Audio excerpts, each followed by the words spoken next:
Hello folks, this is David Hurley of easychesstips.com, and in this video I am launching a new series which I am calling the Pub Chess Bluffers, Blunders and Brilliances, or Brilliances and Blunders, in which I'm going to take examples from my own games and use them for some easy chess tips and training.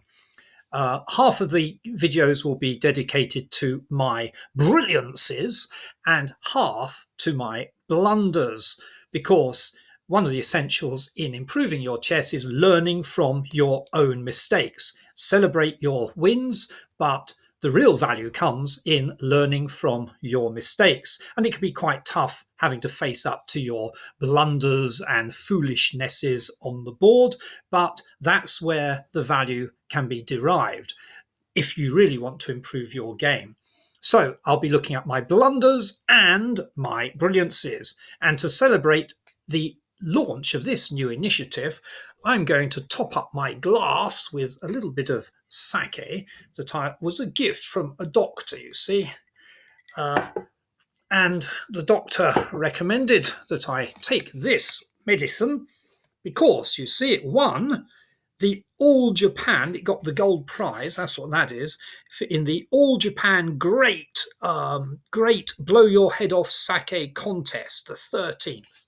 And this particular brand of sake won that prize. So here's to this new chess initiative of brilliances and blunders from my own games. Not too bad at all. Let's pop over to the chessboard and have a look at our first example. Now, in this game, I was black and I played the French defense, of course, in response to 1e4. And by the 42nd move, this is the situation. The computer is giving the game an approximately equal rating. Black is slightly more than holding his own here. If we look at the situation on the board, we have black has a pawn advantage. So black has 5 pawns and white has 3. But there are 2 rooks on each side. White's king is a little more advanced, but black has this advanced pawn. The computer is recommending that black advance this pawn to bring up some support, but that is not how the game played out. Let me show you my move. I whip over here. Now, why did I do that? You see, I'm going to lose my pawn or this pawn. There are 2 vulnerable pawns, and I've created one. I've opened up the way for the king to take 1 pawn. The chess computer doesn't mind too much. We're still equal. So now, what does white do? White grabs one of those pawns. I was quite happy to see this. This was playing into the game I wanted to play.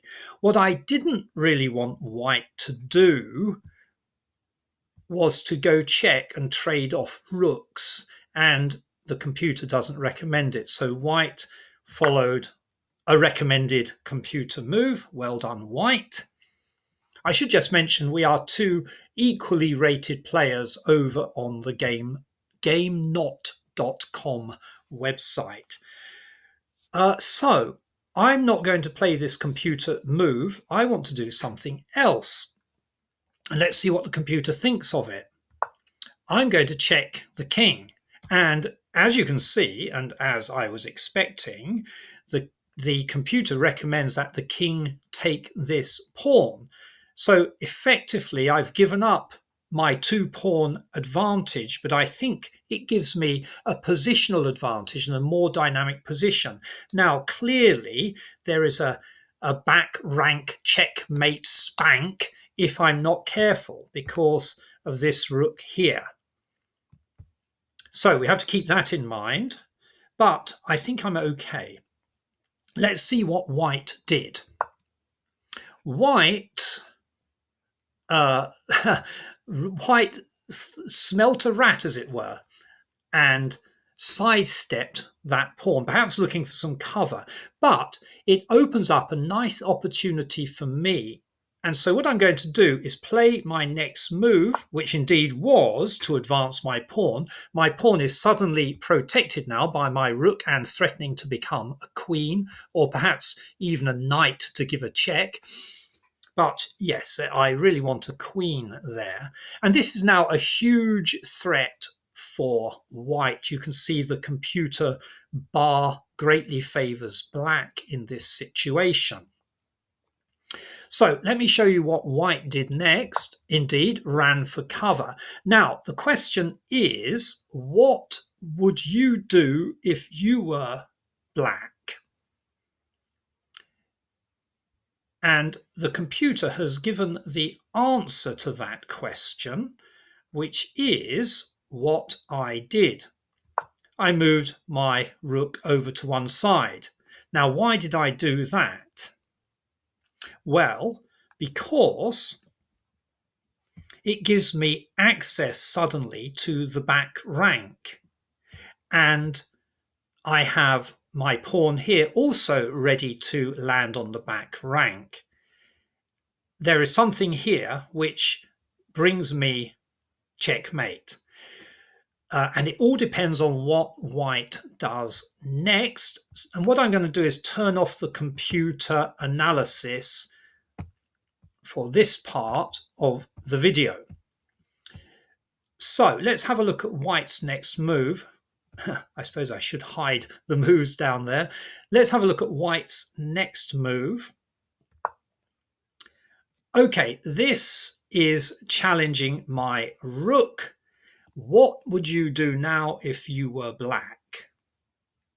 Would you take the rook and lose your pawn? Would you strengthen your position on the on this second row here? What would you do?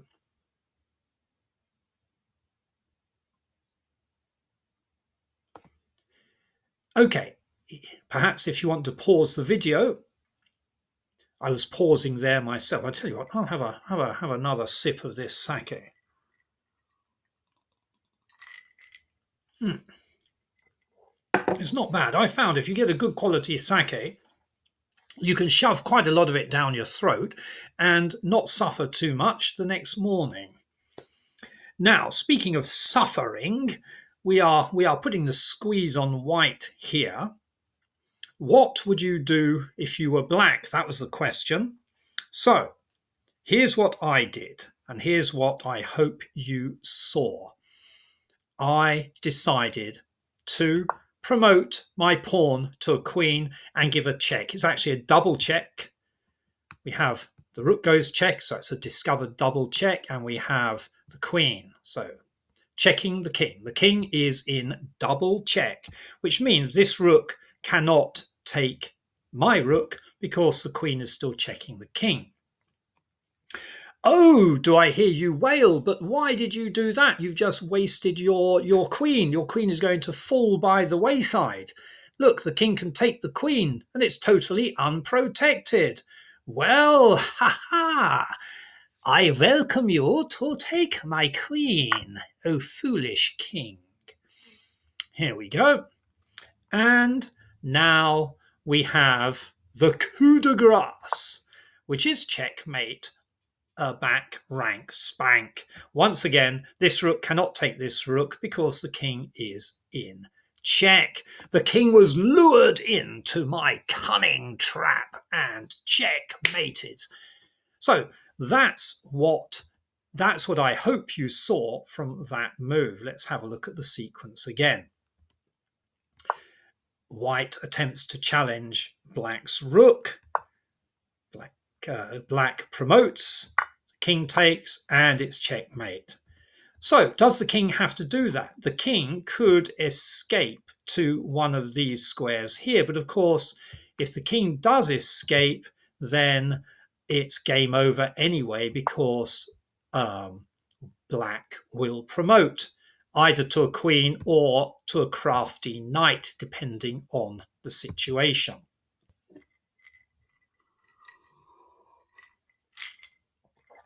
So there we are. a bit of pub chess bluffer brilliance to start off this training series. I hope that was helpful for you.